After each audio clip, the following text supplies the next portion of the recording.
Welcome everyone to this new episode in my Job is Not Center live podcast. We are so happy today because we have a very special guest. And she's a woman, she's a mother, she is right now a Reservations Manager, and she lives for a while in the United States. So she is a proof of resilience and motivation. So right now we want to learn about her. So guys, take note about this because this is gonna blow your mind.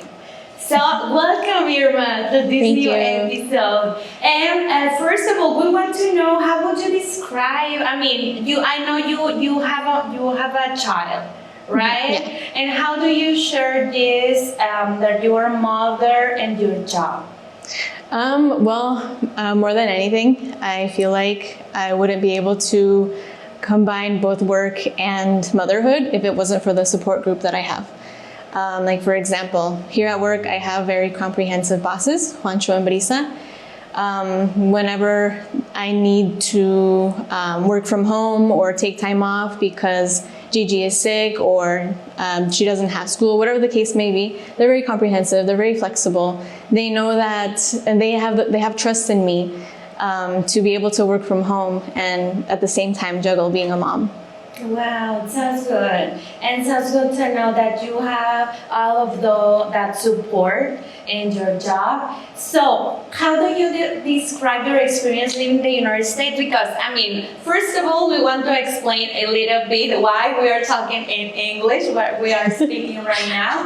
Well, as you may know, guys, it's not my first language. However, it's Irma. It's your first language, right? It's actually my second language, but I unlearned, Spanish was my first language, but I unlearned it after living in the United States. Okay, so I want to know, how long did you live in the United States? From the age of 2 to the age of 18, so 16 years. Oh my God, that's a lot. So that's why her English is very sweet. I love when she speaks. So, and how was your experience living this for a while in the United States? It was awesome. I grew up in a small town called Juneau, Alaska. It's got like 30,000 people, very, very small, especially compared to here, Vallarta.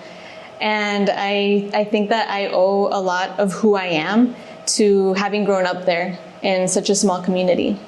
Oh, that's good. Mm-hmm. And that means your experience in the United States, and what lessons in resilience did it teach you living there?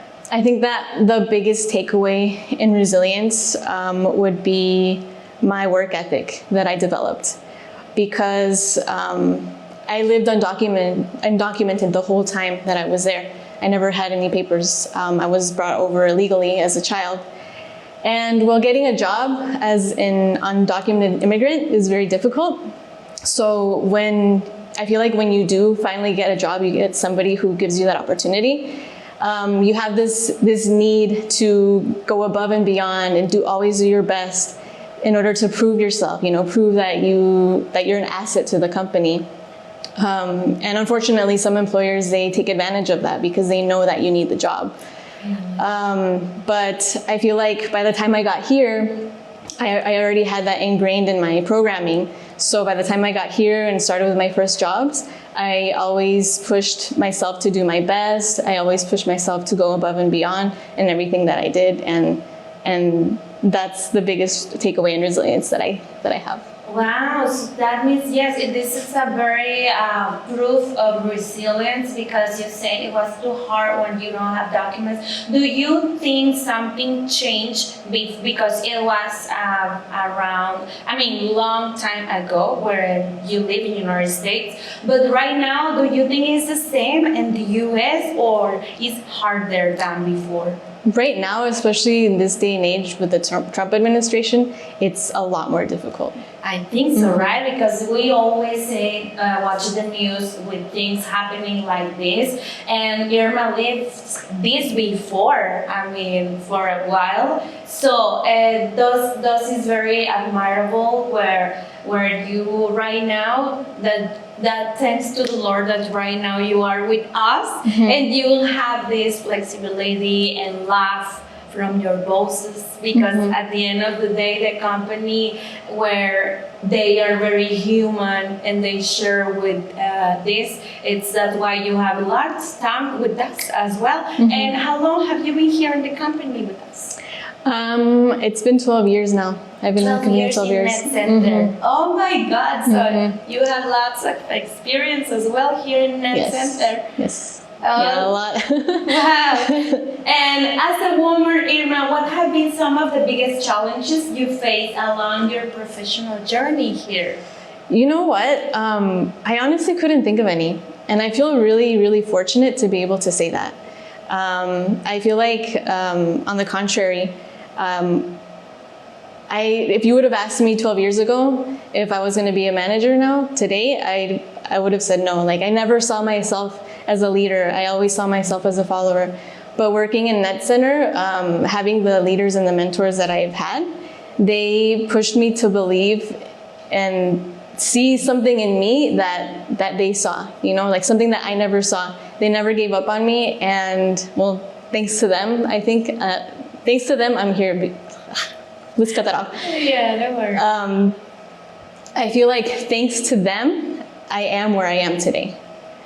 And like I said, I can't think of any setbacks just for being a woman. Really? Because you're so talented, and that's good that people around you now made you look that talents or that skills. Do you have an example, maybe, because right now you say that your mindset it's very different. Do you have a ritual in the morning or something that you repeat every day to be a leader? Something that I practice every day is gratitude. I have a journal that I write in every day. I am a firm believer that we attract everything that happens in our lives. So every morning I write down everything I'm grateful for. Even if I don't have it yet, I write it down as if I already have it. And eventually, you know, it comes true. I'm a very firm believer of that. It's magical to write everything. So guys, please do it. Write every day. What do you think? Or grateful. You say that you write when you are grateful for something to start the day. So that helps a lot. Great. And how did becoming a mother change your perspective on life and work? Well, you know how our parents always tell us, like, one day you'll understand when you have kids of your own.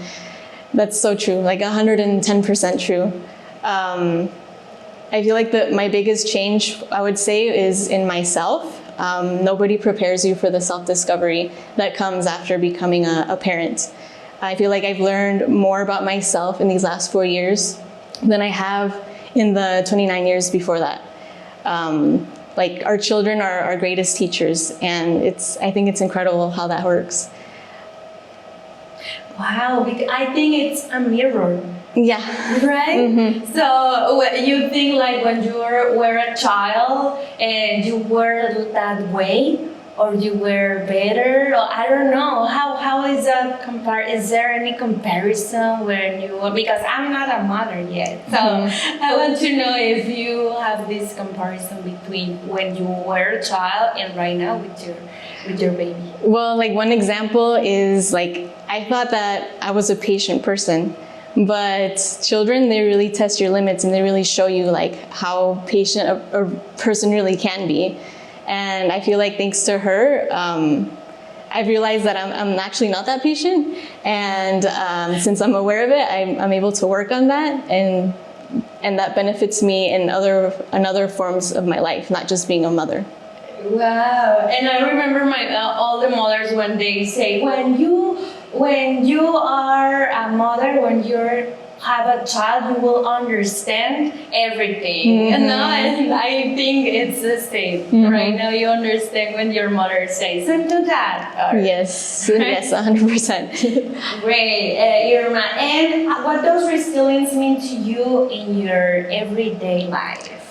Resilience to me is basically coming to terms with the fact that there's no such thing as bad days, just bad moments. And when those bad moments come, it's up to you to decide whether to dwell on them or to learn from them, get back up, and just keep going.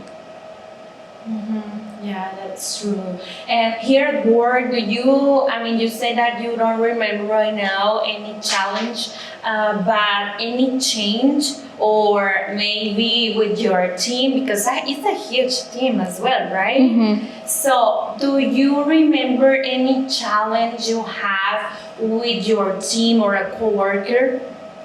Absolutely. I can think of many. I think that the biggest challenge in leading such a big team is having to deal with the different personalities. Everyone is different. Everybody learns in a different way. Everybody's perspective is different. Everybody sees things in their own way. And it's difficult, but not impossible, to get to know each one of them and know how to approach each one in their own way. Yeah, that's true.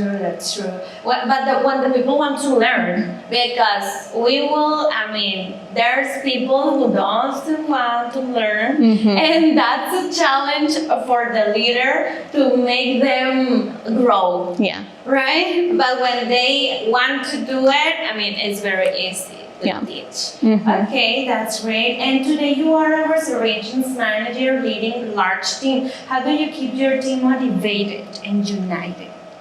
So I cannot take not even half the credit of keeping them motivated and united. I have some really talented supervisors, Kiria, Monica, and Dulce. I like to give them the freedom of leading their teams in their own way. Each of them have different forms of leading. I feel like they know the agents better than anybody else. And obviously, when they need help, they know that I'm there for them. I'll be there for them to assist them.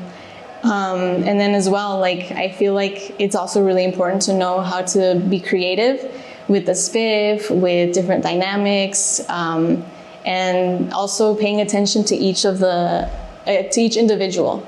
If you see somebody who's coming in, they look kind of down, set them aside, talk to them, see what's going on, because I feel like as long as they're good in their personal life, they'll be good at work too. That's true. And I want to people understand, what do you do, Irma? Because they know that you're a reservations manager, but all of the teams have challenges. So what is the things that you have to do in this position? In my position, I would say that it's my responsibility to make sure that my supervisors know how to do their job well, which is to complete a verification, make sure that every client that arrives is squeaky clean, 100% queue, and on top of that, make sure that as long as they know what they're doing, then they're going to be able to trickle that down to their agents, And it's really important for me to be able to identify when that's not occurring so that I can step in and correct it. I also am in charge of, for example, if you have a canceled member, I can check that for you. I'm also, I guess I could say I'm like a pro at checking the stroker filter, previous presentations, things like that. So all that knowledge, I make sure to pass it down to my supervisors so that they can be independent. Even if I'm busy or if I'm not around, they'll know what steps to take to find a resolution. That's good. And they are a very modern team because they always have new filters to know which client don't qualify or something. I'm very impressed because they are like detectives or something like that. Yeah, and like the Quinelas too, right? Yeah. So they are very small people, very intelligent. There's not anybody, can travel without that filter, and they are doing very good, that filter. They're in verifications department as well. So, what strategies do you use to handle moments of pressure or crisis at work? So when I'm feeling overwhelmed, what I'll do is I'll get up and I'll go for a walk. Sometimes I'll go and treat myself with an ice cream or a frappe or something. But when I'm like in full-on crisis mode, like I don't know what to do with myself, I depend a lot on my coworkers, like Caro, Kiria, Brisa. It helps me a lot to just talk about what I'm going through, even if they just listen and they don't offer any advice. That helps a lot. But a lot of the time, the advice that they do give me is what helps me to come up with a solution and to move forward. So I depend on them a lot. I see, and that's very important because all of us need somebody to listen, right? In that moment where you have everything and it's overwhelming, when there's one person who you can trust in, and they, as you say, doesn't matter if they don't have an advice, but with the only reason that they listen, they understand, it's very helpful to continue and to feel better, right? So that's good that you have that support in this case. I'm very lucky. I'm very grateful for them. That's great. Irma, and what role does empathy play in your leadership style? I feel like when you come from a place of empathy, whether it's with like a coworker, agents, or even a client, and you actually put yourself in the other person's position and actually feel what they're feeling, you're more likely to come up with a solution with more patience and with better judgment versus acting on impulse or staying stuck in your own perspective. Yeah. And it's something that you need to understand, because when you are a leader, don't know yet how to react to this situation. If it's something bad, the easiest way is to react the same way. But when you're growing, you understand that react is not the answer, or it's not something that is helping solving that problem. So the first thing is the patience. So that's good, Irma. Thank you to share. It's very valuable. So the last questions. No, it's not the last question. But what advice would you give to other women who aspire to leadership position? I would say don't compete with other women. Don't compete with other people. The only person you should be competing with is yourself. And as well, make sure that you're surrounding yourself with other women who empower you. That's really important. Yeah, it is. It is. Okay, and right now, thank you very much, Irma, for being our guest, for joining us on this episode. And the last question right now, guys, because it's something that I want to know, it's if your daughter listens to this episode years from now, what message of resilience would you like her to take? If my daughter listened to this years from now, I would want her to know that resilience isn't about never falling down. It's about falling down 7 times, getting back 8. And I want her to know that resilience runs in her blood. She comes from a family of immigrants who at one point had to reinvent themselves and push forward and never give up. And I want her to know that she has that same strength in her, so that she can overcome whatever life puts in her path. Oh, that's good, that's good. So Gigi, now you know. Okay. Thank you so much, Irma, for coming. Thank you for having me. For joining us. And thank you guys, thank you all the listeners. And don't forget to subscribe for more episodes. And thank you. This is Violeta, and see you next time. Bye.